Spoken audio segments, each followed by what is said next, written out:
ஸ்ரீமன் நாராயணீயம் மூன்றாம் தசகம். பக்தன் எவ்வாறு இருத்தல் வேண்டும்? நின்னையல்லால் ஒரு சிந்தையில்லார் நின் நாமம் ஒன்றே உதட்டில் வைப்போர் நின் குணங்கள் மட்டும் பேசி நிற்பார் முன்பல நல்வினை செய்தவராமே. கண்ணன் திருவடி எண்ணியே கிடப்பினும் கொண்ட நோயின் துன்பம் தளர்த்துமே. கருமுகில் வண்ணனே கருணை காட்டு திருப்பாத மலர் பற்றி நாமம் சொல்வேனே. உன் கருணை கிட்டிவிட்டால் கிட்டாததொன்றில்லை. என் துயரம் களைவது உனக்கு அருஞ்செயலில்லை. உன்னடியார் பற்றறுத்தார் துன்பங்கள் தனை மறந்தார் இன்புற்றே வாழ்கின்றார் இவ்வுலகில் காண்கின்றோம்.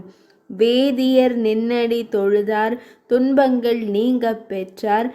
பேதங்கள் இல்லாததோர் ஆனந்தம் அடைய பெற்றார். நின் அருளுக்கப்பால் இங்கே அவர் வேண்டுவதேது? நின் கருணை கிட்டிய பின் கிட்டும் பேரேது வேறு? அகலாததோர் பக்தி பழுதின்றி வேண்டும். பகலவனைக் கண்ட பணியாமே துன்பம்.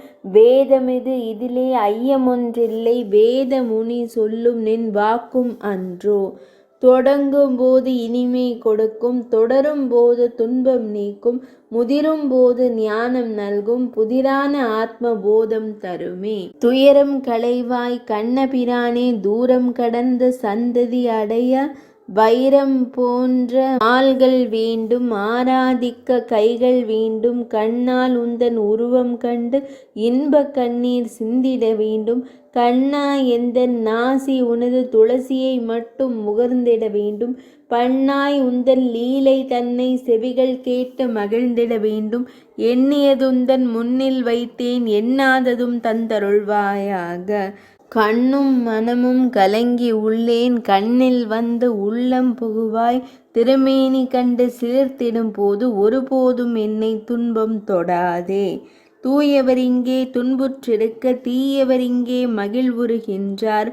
உன்னை நினைந்தே உருகும் எனக்கு துன்பம் தருகிற பலவித நோய்கள். அடியவர் தம்மை கைவிட்டாய் எனும் கொடியதோர் அவச்சொல் தவிர்ப்பாய் கண்ணா. எந்தன் நோயை சடுதியில் நீக்கு. உந்தன் அடிமையாய் என்னை ஆட்கொள். உந்தன் கருணை பார்வை கொஞ்சம் எந்தன் மீதில் வீழும் வரையில் திருவடி தன்னை இறுகப் பற்றி சரணம் எனவே கிடப்பேன் நானே. மூன்றாம் தசகம் இனிதே நிறைவடைந்தது.